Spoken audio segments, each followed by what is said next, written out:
Hey, Tom Beal here with a long overdue Make Today Great moment.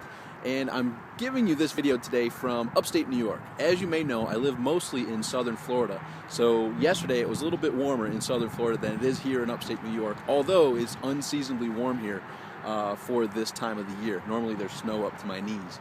Anyhow, I'm giving this message due to a funny thing that happened today. I'm just handling my business here in upstate New York before I pick my kids up from school at a little after 3 p.m. And one of my friends texted me and said, "Hey, what are you up to?" And I gave the insight of what I was up to. I had to run to the DMV to turn in my New York State plates, waited in line, the DMV, normal fun stuff. Then I had to run to my tax attorney and then handle some stuff with the divorce attorney. And he said, "Wow, thanks for making my day feel better."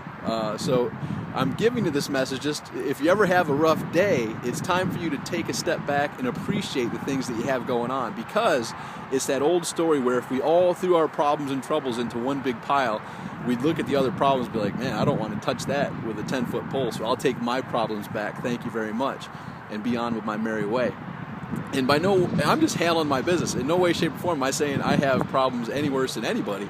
It's just my choice of dealing with things is a little bit different perspective than many, because I go with the thing that I learned from a Dale Carnegie book called How to Stop Worrying and Start Living. And basically he explains there's two things you can worry about. One, things that you can't control, and two, things that you can control. Well, guess what? If you're worrying about something you can't control, that just pretty much is ridiculous, because you can't control it. So what's the point of worrying about it? Things are going to happen. You know, we can't control the environment. We can't control climate changes, earthquakes, all that fun stuff, all the climate stuff we can't control. And there's many other uncontrollable factors out there.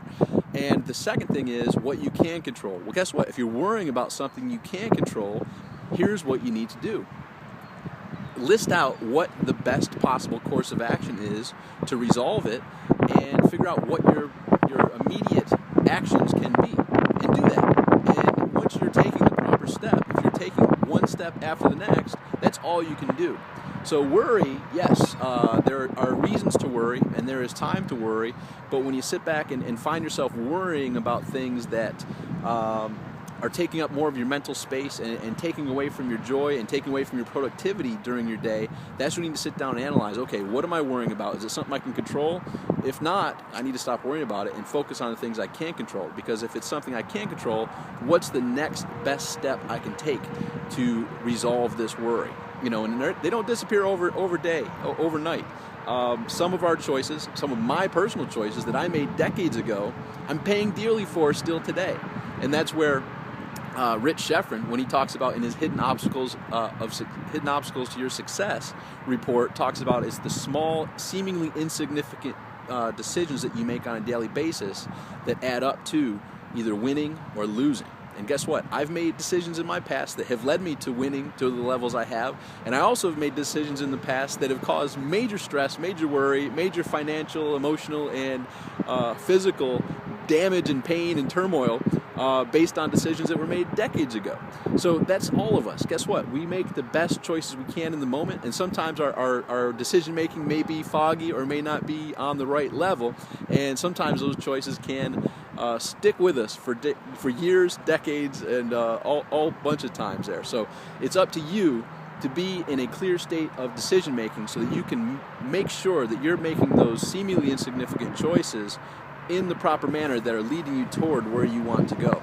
And to take a step back, where do you want to go? Where do you want to end up? You need to be very clear on what you want, because we get what we focus on. So just want to share this message with you today. It's been quite a while since I've shared the Make Today Great message.